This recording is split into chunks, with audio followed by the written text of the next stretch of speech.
Mary, Queen of Scots, remains one of the most captivating figures in history due to her turbulent life, marked by personal struggles, political intrigue, and a tragic downfall. Born in 1542, Mary became Queen of Scotland when she was only 6 days old, following the sudden death of her father, King James V. Due to her young age, Scotland was governed by regents, including her mother, Marie de Guise. In an effort to strengthen Scotland's ties with France, Mary was sent to live at the French court at just 5 years old.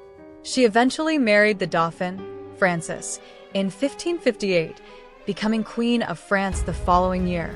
However, her time as queen was short-lived, as Francis died in 1560, forcing her to return to Scotland in 1561. Mary, a devout Catholic, faced a divided Scotland, where Protestant reformers, led by John Knox, opposed her rule. She attempted to navigate religious and political tensions, but her personal life soon complicated matters. In 1565, she married her cousin, Lord Darnley, a union that initially strengthened her claim to the English throne. However, their relationship quickly deteriorated due to Darnley's arrogance and instability. When Darnley was found murdered in 1567, suspicion fell on Mary and her close ally, James Hepburn, Earl of Bothwell. Shortly after Darnley's death, Mary controversially married Bothwell, leading to widespread outrage and rebellion among the Scottish nobility. She was imprisoned and forced to abdicate in favor of her infant son, James VI. After escaping captivity in 1568, Mary fled to England, seeking protection from her cousin, Queen Elizabeth I. However, as a Catholic with a strong claim to the English throne, she became a threat. Over the years, Mary was implicated in several plots to overthrow Elizabeth, culminating in the Babington Plot of 1586. This finally led to her trial and execution for treason in 1587. Even in death, her story remains legendary, a tragic queen caught in the ruthless power struggles of 16th century Europe. Mary, Queen of Scots, was born on December 8, 1542, to King James V of Scotland and his wife, Marie de Guise. Just 6 days after her birth, her father died, making her the Queen of Scotland while still an infant. Due to her young age, Scotland was governed by a series of regents, the most prominent being her mother. The country was embroiled in political and religious turmoil, with ongoing tensions between Catholics and Protestants, as well as conflicts with England. As a means of securing an alliance, Mary was betrothed to Prince Edward, son of King Henry VIII of England, but the arrangement was unpopular among Scottish nobles and was ultimately abandoned. This led to hostilities between Scotland and England, known as the Rough Wooing. To ensure her safety and strengthen ties with France, Mary was sent to live at the French court in 1548. Raised in the refined atmosphere of the French aristocracy, she received an excellent education and was treated as a princess of France. In 1558, at the age of 15, Mary married the Dauphin of France, Francis, cementing the Franco-Scottish alliance. When Francis ascended the throne in 1559, she became Queen of France. However, her reign as queen consort was brief, as Francis died suddenly in 1560. Now widowed, Mary returned to Scotland in 1561, a country she barely knew. As a Catholic queen in a predominantly Protestant nation, she faced immense challenges. Mary attempted to rule with tolerance, but political tensions grew. In 1565, she married her cousin, Lord Darnley, strengthening her claim to the English throne. However, their relationship soured, and his mysterious murder in 1567 led to suspicions against Mary. When she quickly married the accused conspirator, the Earl of Bothwell, public outrage forced her to abdicate in favor of her infant son, James VI. Captured and imprisoned, Mary eventually escaped, but was defeated in battle. She fled to England, hoping for support from Queen Elizabeth I, only to be seen as a threat. After years of imprisonment, she was executed in 1587, marking the tragic end of her tumultuous life. In 1548, to strengthen the alliance between Scotland and France, Mary, Queen of Scots, was sent to the French court at just 5 years old. She was raised in an environment of wealth, sophistication, and political strategy, receiving an exceptional education alongside the French nobility. King Henry II of France was particularly fond of her, describing her as the most perfect child he had ever seen. As part of the alliance, Mary was betrothed to Henry's son, Francis, the Dauphin of France. In 1558, at the age of 15, Mary married Francis, securing her position within the French monarchy. The following year, King Henry II died, and Francis ascended the throne, making Mary the Queen of France. However, her time as queen consort was short-lived. In 1560, just a year into his reign, Francis died unexpectedly from an ear infection, leaving Mary a widow at only 18 years old. With no significant role left for her in the French court, she was urged to return to Scotland, a country she had not seen since childhood. Mary arrived back in Scotland in 1561, stepping into a nation that was vastly different from the one she had left. During her absence, the Protestant Reformation had taken hold, and Scotland was now a deeply divided country. While Mary was Catholic, much of the Scottish nobility and her subjects had converted to Protestantism under the influence of reformers like John Knox. Despite these religious tensions, Mary initially sought to rule with tolerance, allowing Protestantism to remain the dominant faith while privately practicing Catholicism. However, her return to power was not without challenges. As a young, foreign-educated queen, she struggled to assert her authority among Scotland's powerful nobles. Her decision to marry her cousin, Lord Darnley, in 1565 further complicated matters, sparking political unrest. The subsequent murder of Darnley in 1567 and her controversial marriage to the suspected murderer, the Earl of Bothwell, led to her forced abdication. With her reign in ruins, Mary fled Scotland, seeking refuge in England, only to become entangled in political conspiracies that would ultimately lead to her execution in 1587. In 1565, Mary, Queen of Scots, married her cousin, Henry Stuart, Lord Darnley, a union that significantly strengthened her claim to the English throne. As a great-grandson of King Henry VII, Darnley's lineage reinforced Mary's position as a legitimate successor to Queen Elizabeth I. His Catholic faith also appealed to Mary, as she hoped their marriage would secure the support of Catholic factions in both Scotland and England. However, their relationship quickly deteriorated. Darnley was charming and handsome but proved to be arrogant, immature, and politically ambitious. He resented Mary's authority and demanded the crown matrimonial, which would have made him co-sovereign of Scotland with equal ruling power. Mary refused, leading to tensions between them. Darnley became increasingly unstable, alienating the Scottish nobles and even conspiring against his own wife. In 1566, Darnley played a role in the brutal murder of Mary's close advisor and secretary, David Rizzio. Convinced that Rizzio was too influential over Mary, and possibly even the father of her unborn child, Darnley and a group of Protestant nobles stormed Holyrood Palace. Before Mary's eyes, they dragged Rizzio from her side and stabbed him to death. The shocking act damaged Darnley's reputation further and shattered any remaining affection Mary had for him. Relationship with Darnley remained strained, and by early 1567, she was seeking a way to free herself from him. Before any resolution could be reached, Darnley was mysteriously murdered. In February 1567, an explosion destroyed the house where he was staying at Kirk O' Field, just outside Edinburgh. However, Darnley's body was found in a nearby orchard, untouched by the blast.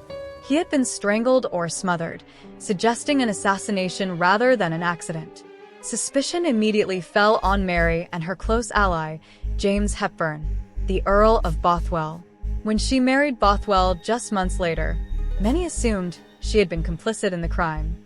The scandal triggered a rebellion among the Scottish nobility, ultimately leading to Mary's forced abdication, imprisonment, and eventual exile to England, where her tragic fate would unfold. Following the mysterious murder of her husband, Lord Darnley, in February 1567, suspicion quickly fell upon Mary, Queen of Scots, and one of her closest allies, James Hepburn, Earl of Bothwell. Although Bothwell was tried for the crime in April, he was acquitted due to lack of evidence. However, many believed the trial had been a sham, as it was hastily arranged and no serious witnesses were called to testify. The suspicions surrounding Bothwell, coupled with his increasing influence over Mary, led to widespread unrest among the Scottish nobility. Just a month after his acquittal, Bothwell and Mary were married under controversial circumstances. According to Mary, Bothwell abducted and forced her into marriage, a claim that remains debated by historians. Some suggest that she willingly married him in a desperate attempt to secure power, while others believe she had little choice in the matter. Regardless of the circumstances, their union was deeply unpopular. Bothwell was already disliked among the nobility, and his suspected involvement in Darnley's murder only fueled the outrage. Mary's marriage to Bothwell proved disastrous. Instead of solidifying her rule, it further alienated her from her supporters, uniting both Protestant and Catholic factions against her. Nobles who had once been loyal turned against her, raising an army to challenge her rule. In June 1567, Mary and Bothwell confronted the rebel forces at Carberry Hill, but their support crumbled. Realizing she was outmatched, Mary surrendered, and Bothwell fled into exile, eventually dying in a Danish prison years later. Mary, now a prisoner, was taken to Loch Leven Castle, where she was held under strict confinement. Under immense pressure from the Scottish lords, she was forced to abdicate the throne on July 24, 1567. Her infant son, James, just over a year old, was declared King James VI of Scotland. Her half-brother, James Stuart, Earl of Moray, was appointed regent to rule in her son's name. Stripped of her crown and imprisoned, Mary's situation seemed hopeless. However, she would not remain in captivity for long. In 1568, she escaped and attempted to reclaim her throne, setting in motion the events that would lead to her ultimate downfall. After being imprisoned at Loch Leven Castle in 1567 and forced to abdicate in favor of her infant son, James VI, Mary, Queen of Scots, found herself in a dire situation. Held under strict supervision, she endured harsh conditions and, according to some reports, suffered a miscarriage while in captivity. Despite her imprisonment, she still had loyal supporters who sought to restore her to power. In May 1568, after nearly a year in captivity, Mary managed to escape with the help of her allies. One of her supporters, Willie Douglas, a young page at the castle, stole the keys to her cell, allowing her to flee across the loch. Once free, she was reunited with a group of nobles who remained loyal to her cause. Determined to reclaim her throne, Mary quickly gathered an army of over 6,000 men, composed of Catholic nobles, soldiers, and commoners who still saw her as the rightful ruler of Scotland.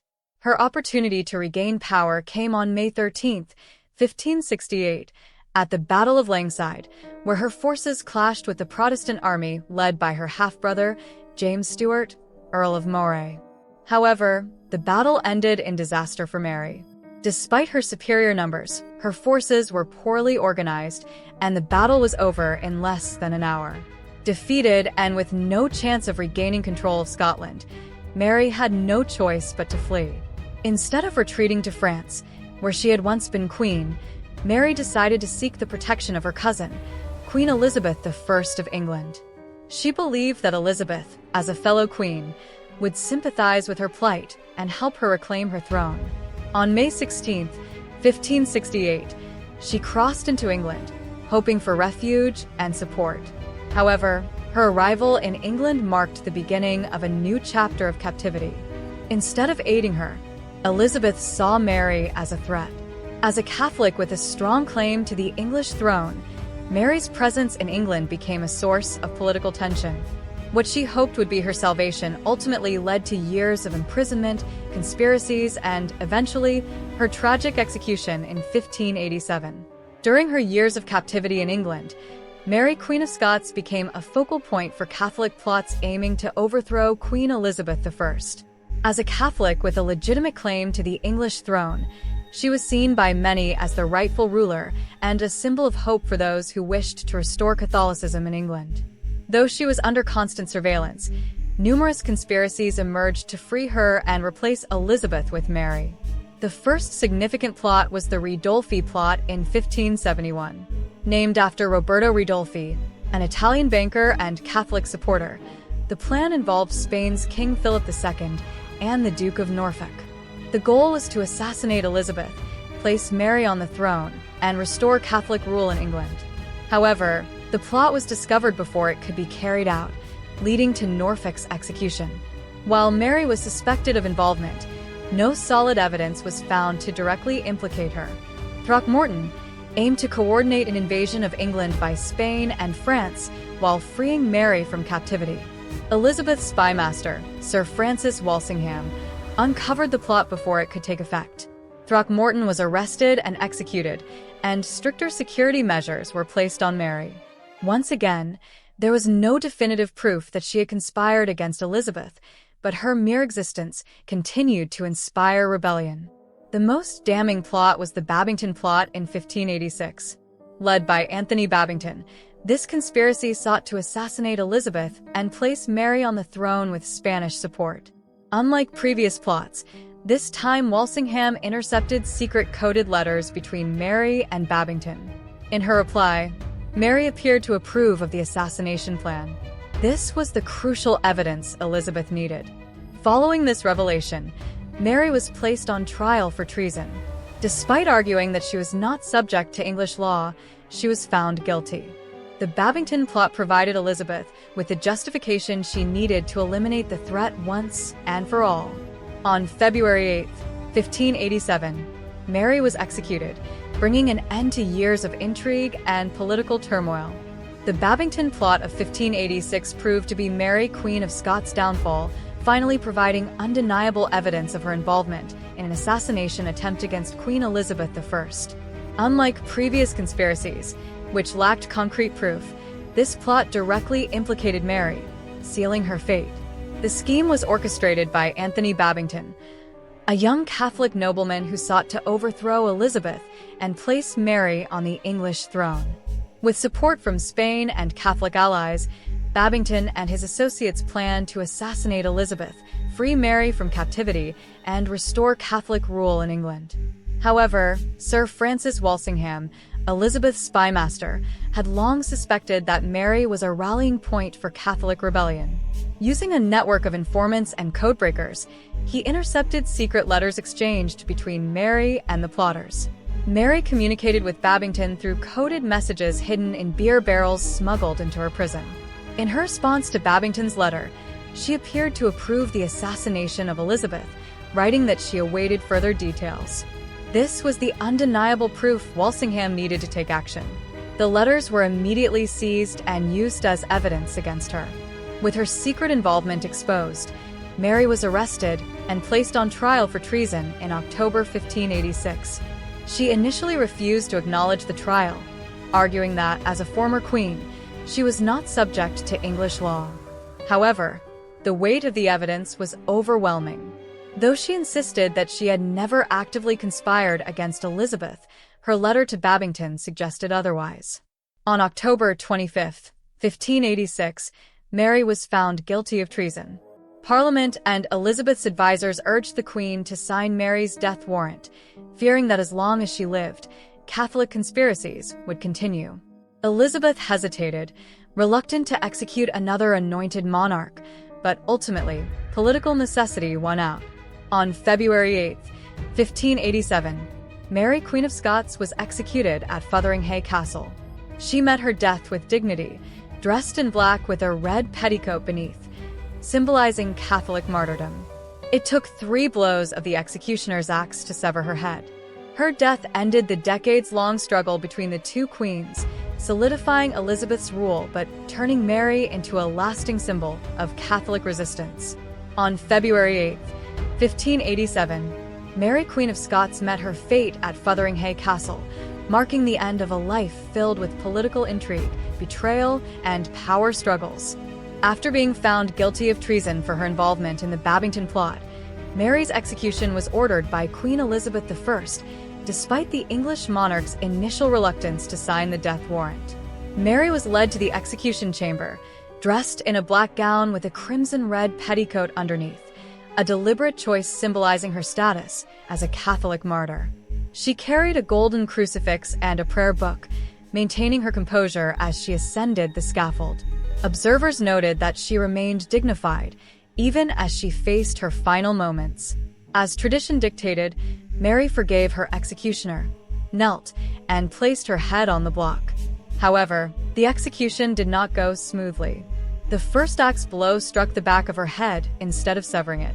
The second was also poorly aimed, and it took a third strike to fully decapitate her. After the grisly act was complete, the executioner lifted Mary's head by the hair, declaring, "God save Queen Elizabeth." But in a chilling moment, he was shocked when her head suddenly fell from his grasp. Mary had been wearing a wig, and her real hair, thin and gray, was left behind. To add to the eerie atmosphere, Mary's pet dog, a small terrier, had been hiding beneath her skirts throughout the execution. When her body was removed, the dog emerged, refusing to leave her side, a tragic symbol of her loneliness in death. With Mary's execution, Elizabeth eliminated a major political and religious threat to her reign. However, her death also cemented her legacy as a Catholic martyr. Over time, the image of Mary, Queen of Scots, evolved from a deposed monarch to a tragic figure, remembered for her suffering and misfortunes. Though her life ended in execution, her son, James VI of Scotland, would eventually inherit the English throne, uniting the two kingdoms after Elizabeth's death in 1603. In the end, it was Mary's bloodline that secured the Stuart dynasty's rule over England.